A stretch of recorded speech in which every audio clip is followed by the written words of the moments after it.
Well, Democrats today were focused on getting answers from the AG. Their Republican counterparts seemed determined to circle the wagons instead.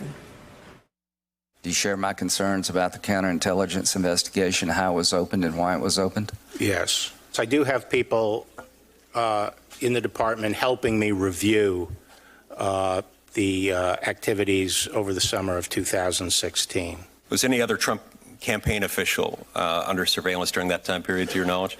Well, these are the things that I need to look at. And I have to say that, as I've said before, to the extent that there was any overreach, I believe it was a few people in the upper echelons of the Bureau and perhaps the department. But those people are no longer there. Joining us now, White House Bureau Chief of the Washington Post, Phil Rucker. Ron Klain and the table are still here.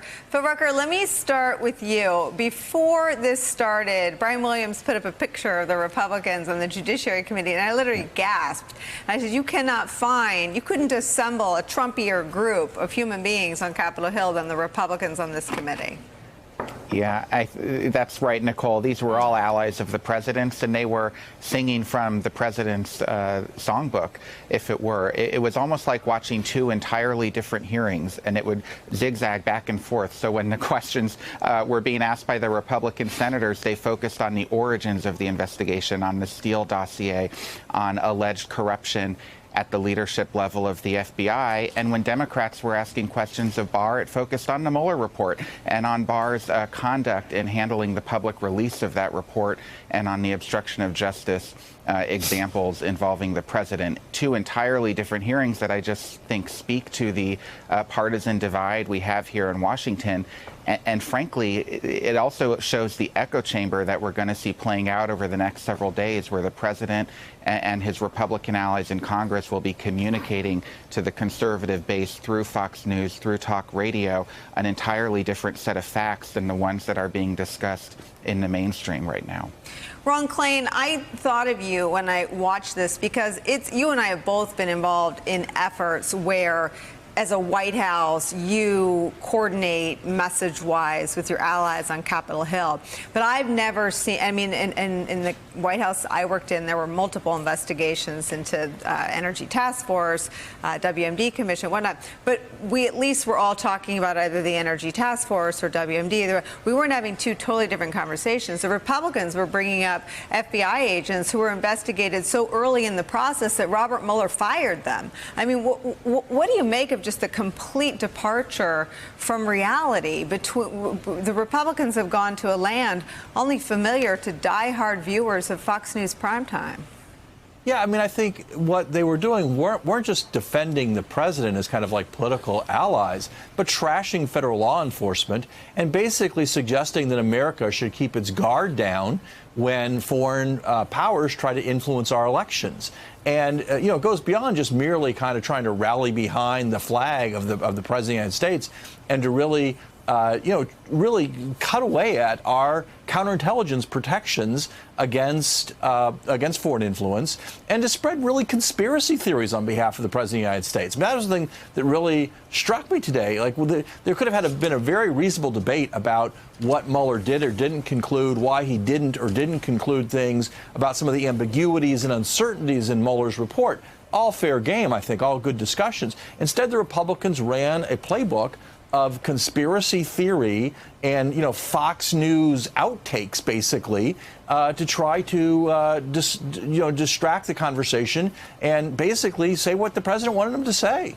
And just to be really clear, Chuck, the coverage and the investigation into the text between the two FBI agents that were raised today, Pete Strzok and Lisa Page, when there was an actual investigation, an open question about whether they would continue on the Mueller team, that was covered by all news organizations. That it's still talked about by Republicans in Congress more than 2 years later is the piece that's part of the Fox News narrative. But I want to ask you about something else we played earlier in the day. Donald Trump this weekend describing the FBI as scum. This campaign being waged about the former leaders of the FBI when their conduct has been scrutinized in a way that I would argue none of our conduct, those of us who served in government, were ever scrutinized. What do you make, and do you fear that with this Attorney General, this president, with poll numbers as tight and just to be frank, crappy as his are, do you think they're moving toward talking about a second special counsel? It smells that way. It seems that way. I sure hope they don't. And here's why, Nicole. What the former leadership of the FBI did, you can criticize them, you can question them, you can second guess them. But these were people, Jim Comey, Andy McCabe, and the like, I think of tremendous integrity. Calling them scum is not, I mean, when people hear that, right, they're not thinking that maybe Jim made a decision with which they disagree. They're hearing the leader of the free world denigrate the world's premier law enforcement agency, call into question all of their work, all of their good deeds, all of that. You know, they have 37,000 employees in the FBI. One of them is politically appointed. The rest are not.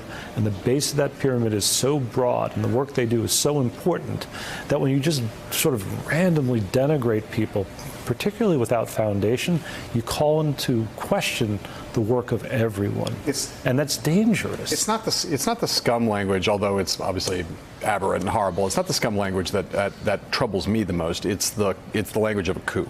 And the president is clearly setting up, whether there's a second special counsel or not, he's clearly setting up this notion that there was a coup attempt. The coup started before he, in his telling, started before he even became president of the United States and then continued for the last couple of years. This coup was engineered by a bunch of demons to help Hillary Clinton become president. Barack Obama, now apparently Bob Mueller, a lifelong Republican, Jim Comey, lifelong Republican, a bunch of other people in the FBI who are lifelong Republicans, all decided to get together and wage a coup d'etat, or first a prophylactic coup, then an actual coup. Subsequently, this is purely a politically motivated part of the president, a president who has historically bad approval numbers over the course of his first 2 years in office, who recognizes that for a sitting president looking at the data in front of him, that re-election is going to be extraordinarily difficult, and that in order to, in his mind, to win, he's going to need a kind of enthusiasm that he was able to get in 2016 by shouting "lock her up" on the campaign trail. He doesn't have Hillary Clinton to lock up anymore. So it's going to be lock Barack Obama up, lock Jim Comey up, lock Bob Mueller up. I swear we will get there. And I guarantee you this is going to be, again, second special counsel or not, this is going to be a core element of the president's re-election strategy. We're going to hear it from now until November of 2020. There's no way we're not going to go there. And it is, to your point, way more dangerous, way more dangerous kind of rhetoric than scum, than personal invective. This is deeply disturbing and incredibly destabilizing to the entire United States. And John, I just want to add a personal note, if that's okay, Please. Nicole. I worked for Bob Mueller for parts of 2 years. Never knew he was a Republican. I had no idea. Never came up, nor would it ever come up, because in these institutions, we are steadfastly apolitical. What you do in the voting booth is your own damn business. So to even hear it described in that way is jarring. Well, we have to sneak in a break, but if he were anyone but the president talking about a coup, we'd talk to him in soft voices, bring him juice, and take him to a doctor. Hey there, I'm Chris Hayes from MSNBC. Thanks for watching MSNBC on YouTube. If you want to keep up to date with the videos we're putting out, you can click subscribe just below me, or click over on this list to see lots of other great videos.